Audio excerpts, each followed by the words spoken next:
जी महत्वाची जागा यापूर्वी होती शिवसेनेसाठी ठाण्याची, त्याच जागेवर अजून शिंदेच्या शिवसेनेकडून उमेदवार दिला गेला नाहीये. त्यातच राजन विचारे बिनविरोध निवडणूक होणार का असं देखील बोलतात. काय वाटतं? कारण बघा ती जागा आतापर्यंत राजकारण ती जागा शिवसेनेकडेच आहे आणि राजन विचारे शिवसेनेचे उमेदवार आहे. त्यांचं नाव जाहीर झालं. आता दुसरा एखादा गट वगैरे शिवसेना म्हणून काही भाजपबरोबर व्यवहार करत असेल तो त्यांचा प्रश्न आहे. ठाणे, कल्याण, डोंबिवली, पालघर या ठाणे जिल्ह्यातल्या ज्या जागा आहेत त्या उद्धव ठाकरे यांच्या नेतृत्वाखालच्या शिवसेनेकडेच आहेत, त्या लढणार आहेत. तुम्ही जो प्रश्न विचारताय आहात तो जो गट फुटलेला आहे आणि जो भारतीय जनता पक्षाबरोबर धुणीभांडी करतो आहे त्याच्याविषयी विचारताय. तुम्ही हा प्रश्न त्यांना विचारा, कारण त्यांना विचारताय कोण? अमृत नोनी आर्थो प्लस ये एक प्रूवन फॉर्मूला है। इसमें मौजूद नोनी फल के गुण और आयुर्वेदिक जड़ी बूटियां शरीर को जरूरी पोषक तत्व देने के साथ साथ हड्डियों और जोड़ों के घिसने, उनमें होने वाले सूजन और दर्द को रोकने में मदद करता है। दर्द मुक्त जीवन के लिए अमृत नोनी आर्थो प्लस। शिवसेना जी बाळासाहेब ठाकरेंची, उद्धव ठाकरेंची, त्यांनी आपले उमेदवार जाहीर केले आणि ठाणे आणि कल्याण डोंबिवली या दोन्ही जागा आम्ही जिंकत आहोत. ठाणेही जिंकतील राजन विचारे आणि कल्याण डोंबिवलीचा उमेदवार उद्या जाहीर होईल. या दोन्ही जागा आम्ही जिंकू. पालघर आम्ही जिंकू. ठाणे जिल्ह्यातली प्रत्येक जागा लोकसभेची शिवसेना जिंकल्याशिवाय राहणार नाही. मी शिवसेनेविषयी म्हणतो, डुप्लिकेट शिवसेनेविषयी नाही.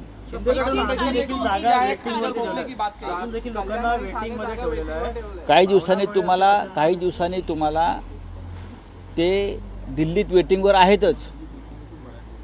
भाजप नेत्यांच्या लॉनवर रुमाल टाकून त्यांना बसावं लागतंय, मी मागे बोललो. आणि काही दिवसांनी वर्षा बंगल्यामध्ये जेव्हा परिवर्तन होईल सत्तेत तेव्हा तुम्हाला ते वर्षा बंगल्याच्या बाहेर सगळे वेटिंगला दिसतील. एकीकडे आनंद दिघेंच्या नावाने राजकारण करायचं, दुसरीकडे जी आनंद दिघेंची जागा आहे, हक्काची जागा आहे ठाण्याची, ती जागा भाजपला देण्याचा देखील दावा करते. आता ह्याच्यावरती नाही, मी काही बघत नाही त्याच्यावरती. आम्ही आमचे उमेदवार शिवसेनेचे जाहीर केलेले आहेत. गटातटाचं काय राजकारण चाललं आहे, भारतीय जनता पक्षाचे जे मांडलिक किंवा गुलाम आहेत त्यांच्याविषयी बोलण्यासारखं काही राहिलेलं नाही. राजन विचारे आमचे उमेदवार ठाण्यात, पालघर आणि कल्याण डोंबिवलीचे उमेदवार उद्या जाहीर होतील. बस एवढंच मी सांगू शकतो. 31 तारीख को जो है वो मीटिंग होने वाली है टॉप लीडर्स की, ऐसा पता चला है. मीटिंग ने रैली है रामलीला मैदान में, दिल्ली के रामलीला. गांधी से बात होगी सीट शेयरिंग के रिलेटेड. आप रामलीला मैदान के रैली के बारे में पूछ रहे हैं, यहाँ सीट शेयरिंग कहाँ आ गई? सीट शेयरिंग हो गया महाराष्ट्र में, क्या बात होगी? कोई डिस्प्यूट नहीं है, कोई डिस्प्यूट नहीं है और कोई अनहैप्पी नहीं है. मैं आपको बोल रहा हूँ और मैं कैमरे के सामने बोल रहा हूँ. 5 सीटों का डिक्लेरेशन आप तो परसों करने वाले थे, बोला था शाम तक करेंगे, लेकिन कौन सा 5 सीट? जो 22 आप बताइए. 22 में से पालघर और ये सब जो बाकी हैं हो जाएगा ना. कल शिवसेना की कोटे की सीट है. क्यों, वजह क्या? आपने बोला था 7 शाम तक कर देंगे, लेकिन हुई नहीं है. क्या वजह क्या है उसकी? वजह कुछ नहीं, हम लोग चयन करेंगे उम्मीदवार का. लोग अभी भी आ रहे हैं, चर्चा चल रही है, वो हमारा पार्टी का इंटरनल मामला है और हम लोग तय करेंगे हमको किसको उम्मीदवार बनाना है, क्या है उसमें. कल्याण डोंबिवली शिवसेना की सीट है, पालघर शिवसेना की सीट है, हाथकणंगले शिवसेना की सीट है, जळगाव शिवसेना की सीट है और उधर नॉर्थ मुंबई नहीं, क्या बोलता हूँ, मुंबई उत्तर वो शिवसेना की सीट है. 5 ही सीट शिवसेना की है. हमको सिर्फ उम्मीदवार के नाम की घोषणा करनी है, तो वहाँ कौन सा डिस्प्यूट है? प्रफुल्ल पटेल को क्लीन चिट दिया गया है. सीबीआई ने प्रफुल्ल पटेल को अगर एयर इंडिया के एक केस, भ्रष्टाचार की केस, जिसके ऊपर भारतीय जनता पार्टी ने इतना बड़ा हंगामा किया था UPA 2 के मामले में, और UPA 2 जो मनमोहन सिंह की लीडरशिप वाली सरकार थी, वो भ्रष्टाचार किया सरकार ने, प्रफुल्ल पटेल ने. और अभी अगर उनको बीजेपी की सरकार क्लीन चिट देती है तो सबसे पहले भारतीय जनता पार्टी ने मनमोहन सिंह से माफ़ी मांगनी चाहिए.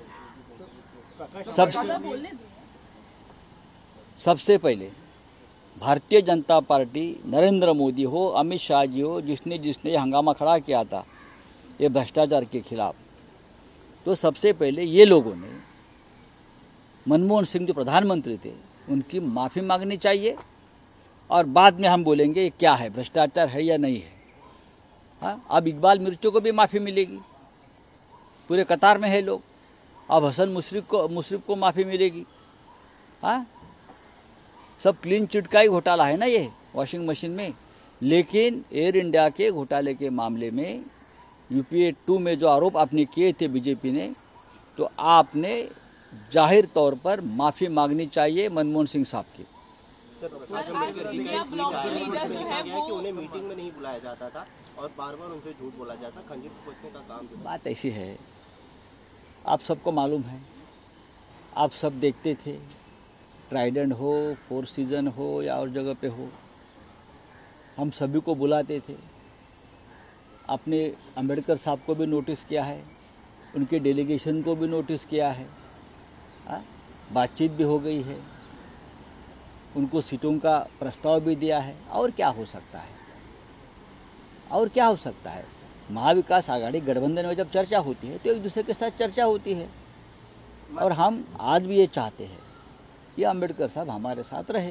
कोल्हापूरची जागा असेल किंवा नागपूरची जागा असेल, या दोन जागेवर महाविकास आघाडीला प्रकाश आंबेडकर समर्थन देतात आणि बाकीच्या जागेंवर ते उमेदवार उभे माझं त्याच्यावरती काय मी कोणतेही मत व्यक्त करणार नाही। 3 तारखेला महाविकास आघाडीची पत्रकार परिषद मुंबईत शिवालयात आहे।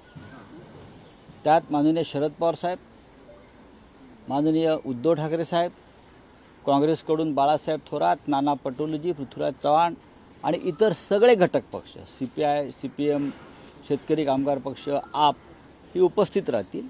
त्यावेळेला आपण हे प्रश्न विचारा, तुम्हाला नक्की उत्तर मिळेल। दिल्लीला इंडिया आघाडीची बैठक आहे, या बैठकीला उद्धव ठाकरे स्वतः जाणार, आपण देखील असणार आहे। तर यावेळी अरविंद केजरीवाल यांच्या घरच्यांची भेट होणार आहे का? त्याच्यावर त्या बी निर्णय घेऊ नंतर काय करायचं आहे तो। पण 31 तारखेला रामलीला मैदानावर इंडिया आघाडीची जी महारॅली आहे, या देशातल्या हुकुमशाही विरुद्ध, ईडीच्या बेकायदेशीर वापराविरुद्ध, त्या महारॅलीमध्ये महाराष्ट्रातून शिवसेना पक्षप्रमुख उद्धवजी ठाकरे आणि माननीय शरद पवार साहेब उपस्थित राहणार आहेत। संविधान वाचवण्यासाठी प्रकाश आंबेडकरांना घेऊन किती महत्त्वाची जाणं गरजेचं आहे। संविधान वाचवण्यासाठी प्रकाश आंबेडकर संविधान वाचवण्याची जबाबदारी आहे देशातल्या प्रत्येक नागरिकाची। आम्ही आमचं कर्तव्य पार पाडतो आणि आम्ही माननीय आंबेडकर साहेबांना वारंवार त्या संदर्भात आवाहन केलं आहे, त्यांच्यावर चर्चाही केली आहे।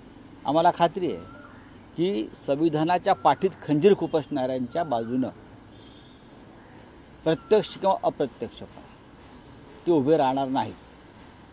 शेवटी ते आंबेडकर आहेत आणि डॉक्टर बाबासाहेब आंबेडकरांचा वारसा ते घेऊन पुढे निघाले आहेत आणि आम्ही त्यांच्याबरोबर आहोत। सर, चंद्रचूड़ को एक पत्र लिखा गया जो चीफ जस्टिस है, 600 वकीलों ने मिलकर ये पत्र लिखा है, जिसमें लिखा गया है कि एक समूह जो है उनके ऊपर प्रेशराइज कर रहा है और उनको जो निर्णय होते हैं कहाँ है वो समूह, कहाँ है?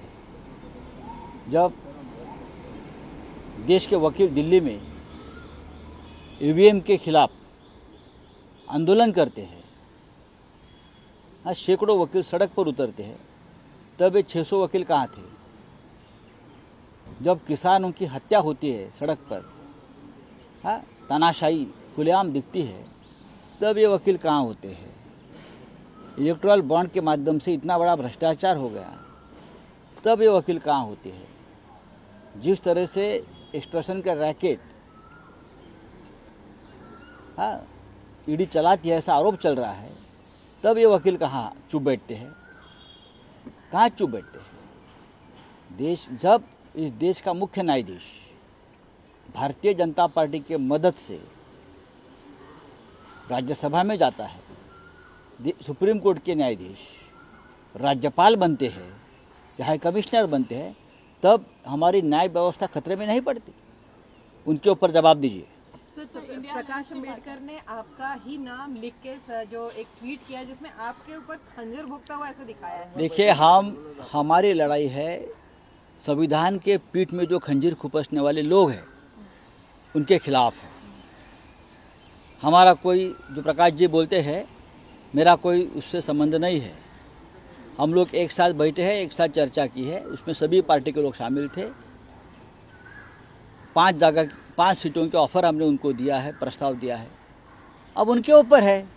लेकिन फिर वो आपको स्पेसिफिकली क्यों कह रहे हैं सर कि खंजर भोंकने वाले आप ही अभी हैं? कल तक नाना पटोले के ऊपर भी आरोप कर रहे थे।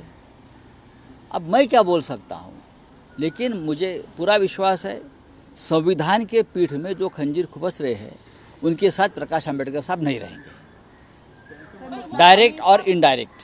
वो हमेशा ये बात आ रही है सामने कि वो अलायंस में है, आपके साथ नहीं है। वो हर बार ये बात करते हैं। कल उन्होंने ये कहा कि मुझे मीटिंग में बुलाया नहीं गया। नहीं, ऐसा ये नहीं है। dynamics चल क्या रहा है exactly? नहीं, मीटिंग में बार बार अंबेडकर साहब को बुलाया है, सबको मालूम है, आपने भी नोटिस किया होगा। मीटिंग में उतरने के बाद अंबेडकर साहब ने आपके साथ बात भी की है, आपको मालूम होगा। उनका डेलीगेशन मीटिंग में शामिल होता था। कल के मीटिंग में वो नहीं थे क्योंकि उनके पास एक प्रस्ताव दिया है और प्रस्ताव के बारे में चर्चा करनी थी। और हमारी मीटिंग कल इसलिए थी कि अभी उससे ज़्यादा हम प्रस्ताव में क्या दे सकते हैं अम्बेडकर साहब को, तो उस बारे में चर्चा हो गई। तो आपने 5 सीट्स ऑफर की। 5 सीट ऑफर किए हैं। चलिए, ईडी घोटाळा आहे असं आजच्या अग्रलेखात आपण म्हटलं आहे। ईडीचा एक घोटाळा आहे Definitely. आणि त्याचबरोबर एक महत्त्वाचं उदाहरण त्यात असं दिलं आहे की आश्वासनाची पीक पेरलं जातं, मात्र पीक घेण्याची वेळ येते तेव्हा पत्रात काहीच पडत नाही। ईडी हा घोटाळा नाही का? काल केजरीवाल यांचं कोर्टातलं तुम्ही निवेदन आहे का? मग ईडी किती मोठा घोटाळा आहे आपल्याला कळेल। चला, थँक्यू।